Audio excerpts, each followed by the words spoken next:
Next section will be kind of a small section of two different projects which were run by much more like the artistic initiatives in order to fundraise and to support army and humanitarian needs of Ukrainian people at war. And the first one, it will be Ukrainian for the Beginners, the art project that Nikolay Karabinovych, Ukrainian born but now living in Belgium, artist, quite famous one, will represent. So please welcome. Hi, good evening everyone. Thank you, Andrii. Thank you for having me here. Maybe I will try to be short, and I prepared a short of small slideshow with the project that I did. So I was born in Odessa in Ukraine, and I was studying here in Belgium in Ghent since 2019. And it's very interesting. I'm an artist, and mostly my practice is dealing with memory, identity questions, the models of the representations of the identity. And it's strongly related to Ukrainian context, it's strongly related with the history of the city where I was born. And I'm always interested in finding very special and hidden somehow stories and connections. For example, the connection between Belgium and Ukraine. When the full-scale invasion of Russia starts, it was a lot of reaction actually from the local scene. People wanted to support, to show their solidarity, and one of the organizations, it's a good friends of mine who are running Project Space in Antwerp, they proposed me to curate a video program of Ukrainian artists, and it's also a fundraising campaign. Each artist get the fee. This is very important for the functioning of this art system. And I did a selection of videos of Ukrainian artists from 3 generations.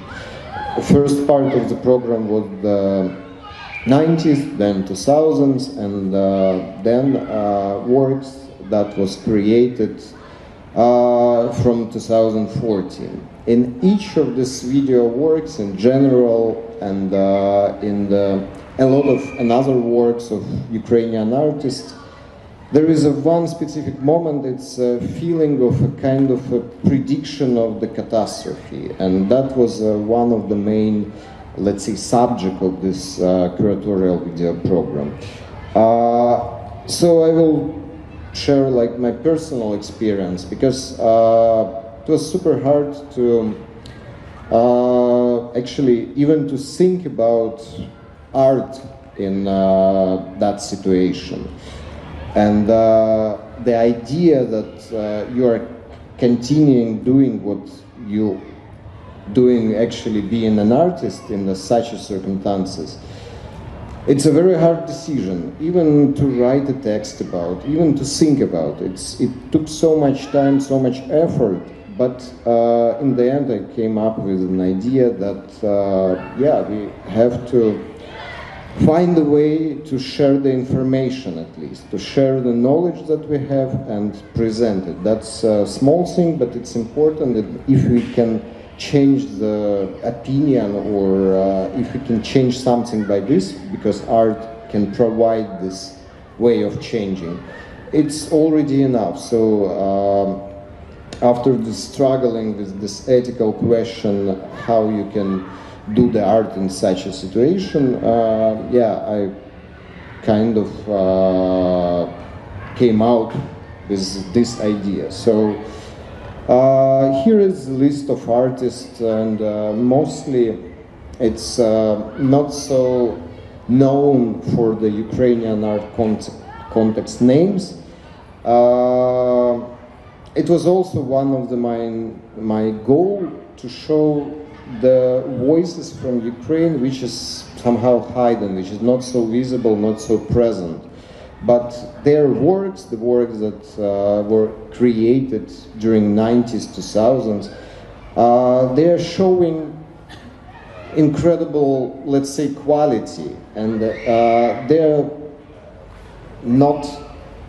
They are part of the art history, the history of Eastern European art, and the videos were screened in Antwerp at the vitrine of the gallery during the. They were screened from during the night, from sunset to the morning.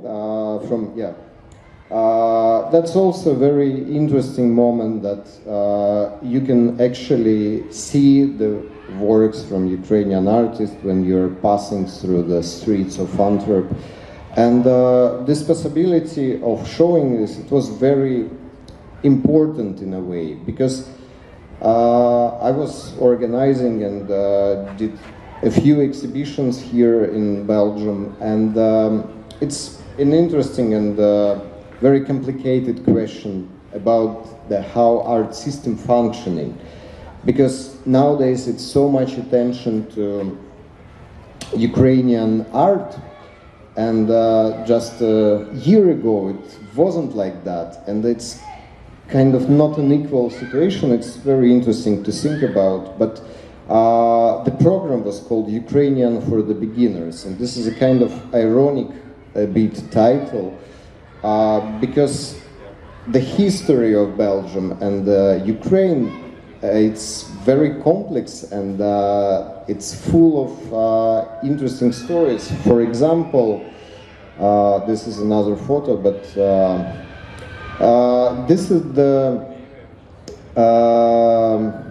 kind of a banknote from anonymous Belgium society, and this organization, they create a tram infrastructure in Odessa back in the days in beginning of 20th century, even earlier. And when you discover that stories, and when you discover this connection, it's it's incredible how everything is connected. And this is the Belgium tram stops, tram pavilions in Odessa in Ukraine.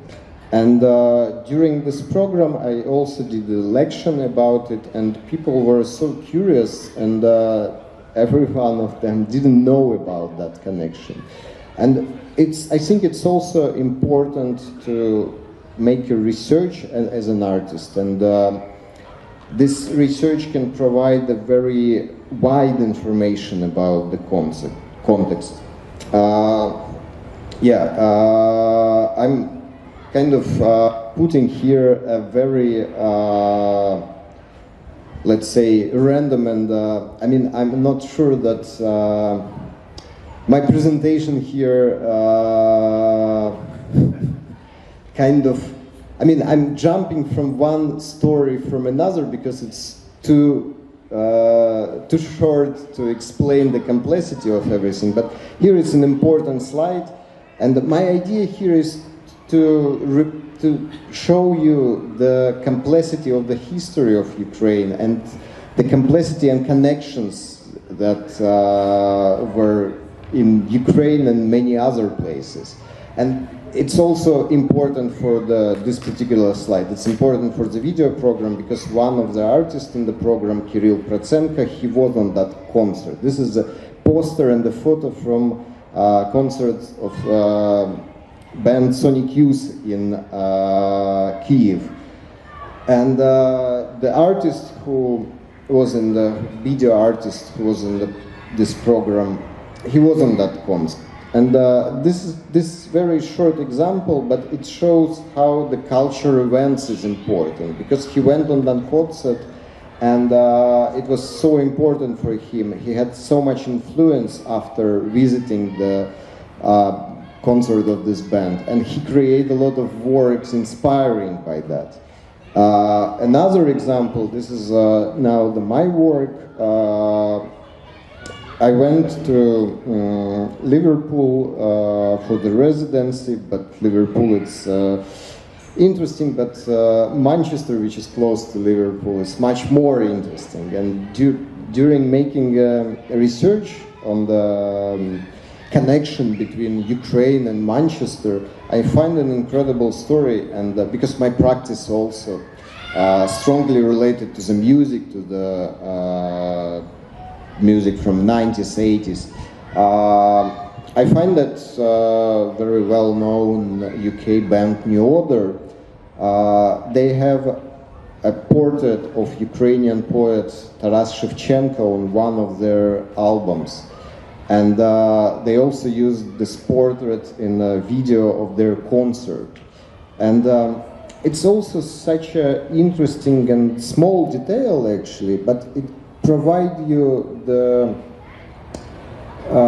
information that everything is really connected. And if you are making the research and if you are interested in something, you always can find a way how to show the local audience the presence of something, because people in Manchester, when I showed this work, and in Liverpool, they didn't know actually that it's Taras Shevchenko, and this is strongly related to Ukraine, and it's in a way kind of a cultural appropriation that New Order did, but meanwhile it's super interesting, and making this video work, I find another video documentary by BBC4 which was called Ukrainians, People Who Cannot Go Home.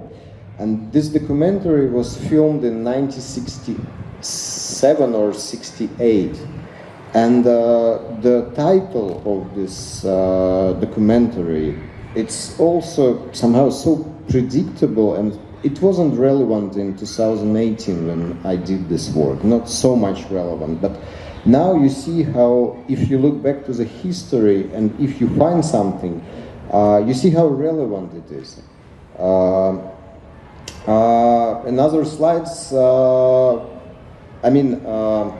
maybe you have some questions, and if you have it, because the dialogue is much more better than this representation and the monologue. So if you have the question, I can go deeply into the program or some other context things.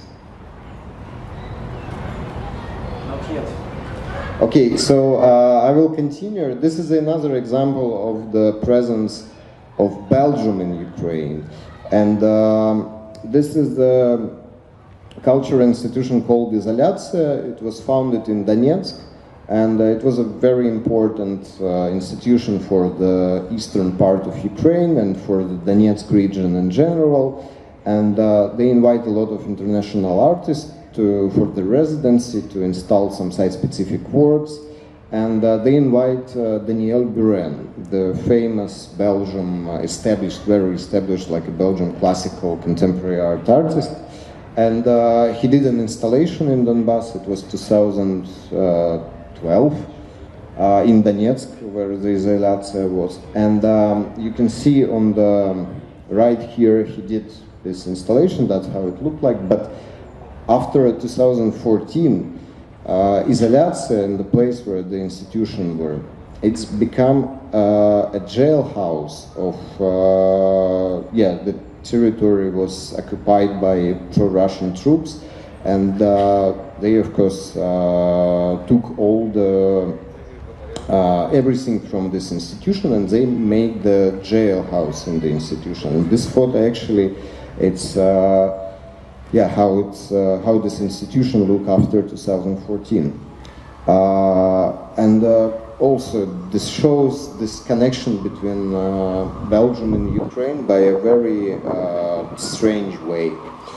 One of the video work in the program was by Ukrainian artist from Kherson. His name is Stas Volozlovsky, and I'm wanted to pay attention to this work. The program is still available on the website. I can share it with you, and it's more than 10 hours of videos of Ukrainian artists. So the video by Stas Volozlovsky, it's his, it's very ironic video work from 2010, I think, as I remember. And it's just a visit to Kherson, local Kherson art museum. And I'm speaking about Kherson because it's, I think, one of the most terrible and even kind of catastrophic place in Ukraine, because it's now under occupation, and people who film this work, the organization which did another museum there, now it's yeah, they're struggling, and the future of this place, it's really unpredictable. And it's super important to speak not only about the things we already know, but it's important to share the information and not forget that what actually happens right now in Kherson. And I'm trying also to support all the people who is now in the occupied areas. Yeah.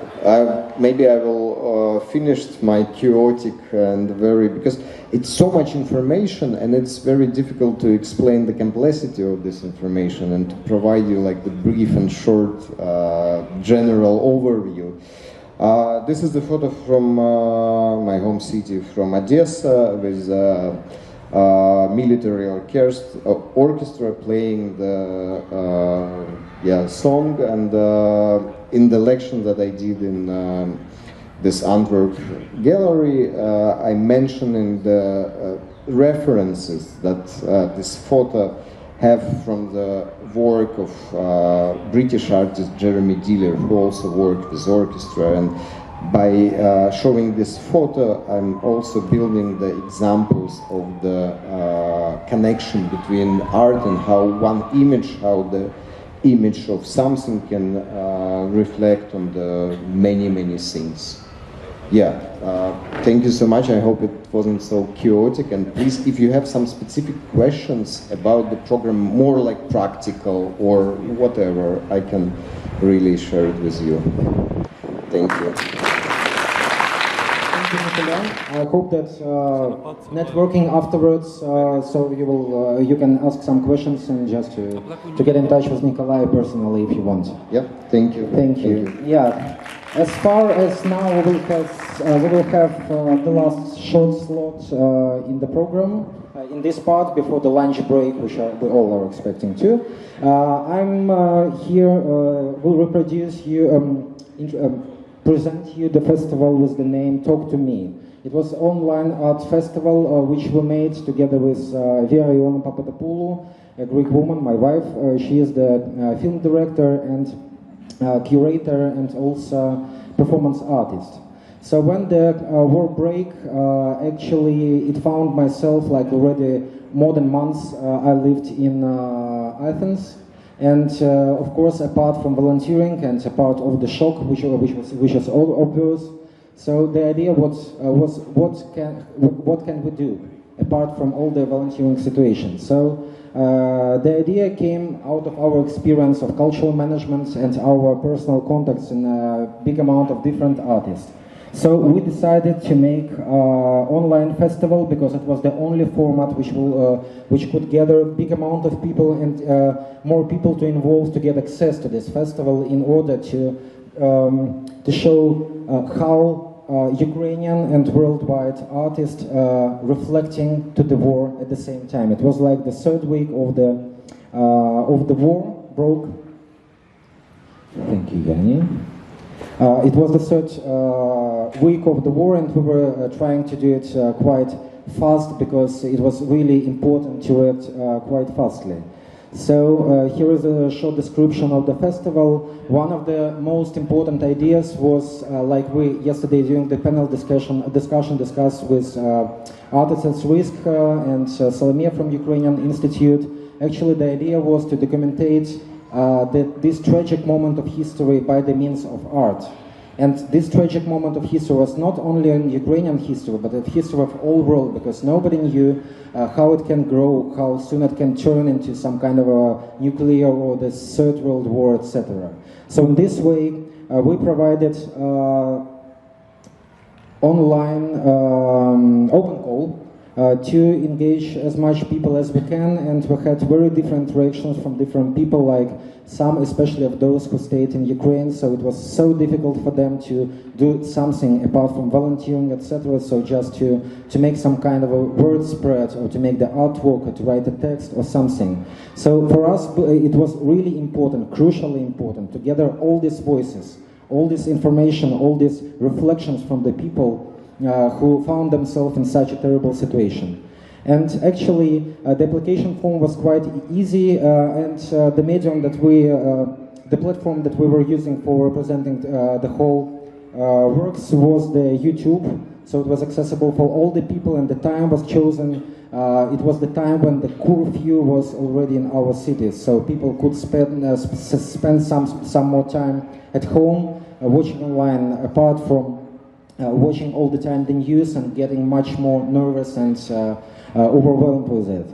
So also one of the goals of the festival was to fundraise for humanitarian needs, and this is a very respectful foundation from Ukraine, Help Ukraine, which is gathering money for different medical things for the people who are displaced, etc., etc. Actually, we didn't check how much people donated, etc., because it was not the reason. It was just the point to connect them directly to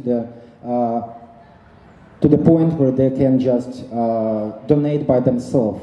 So actually, the list of the artists who were involved contains more than 70 names from 22 countries who occasionally stand up with us with this festival, with this idea, with the solidarity and support, with advocacy of the situation. And that's really interesting how different people reflected on this situation, especially not those ones from Ukraine that we already can expect, obviously, kind of a expression, but also people from very different countries, and different medias were used here. It was music, of course, it was video performances, it was poetry, it was short films, so the video art. So the works are really different, and that's interesting that yesterday we had the keynote of Artists, bless you. We had Artists at Risk, and one of the works which was shown within the program of the festival, it was work by Marina Simenkova.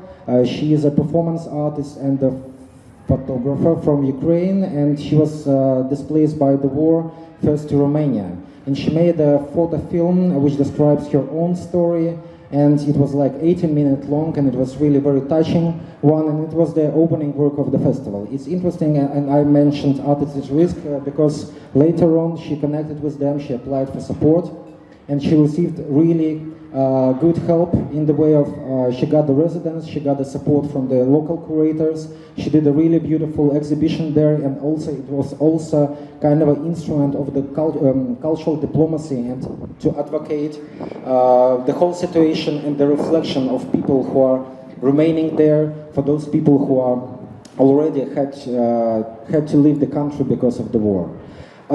Yes, and the very last thing that I wanted to say about the logo, which refers to the concept of the festival. Actually, it's this is the plate with the ornaments from different parts of Ukraine, which is actually, if we will go deeper in research of it, they're quite diverse and different. But this logo is much more like the glued plate, and it refers to the Japanese philosophy of kintsugi, which means that the broken plate still has a value because of imperfections of every piece of broken plate. When you're gathering them all together and glue them with the golden glue, makes it much more valuable and much more telling the story, because we really wanted to hear all the voices. And all these works can be found on our YouTube channel. I didn't put here the YouTube link, but maybe if you're interested you will find it yourself. So that's it. Thank you so much for your attention.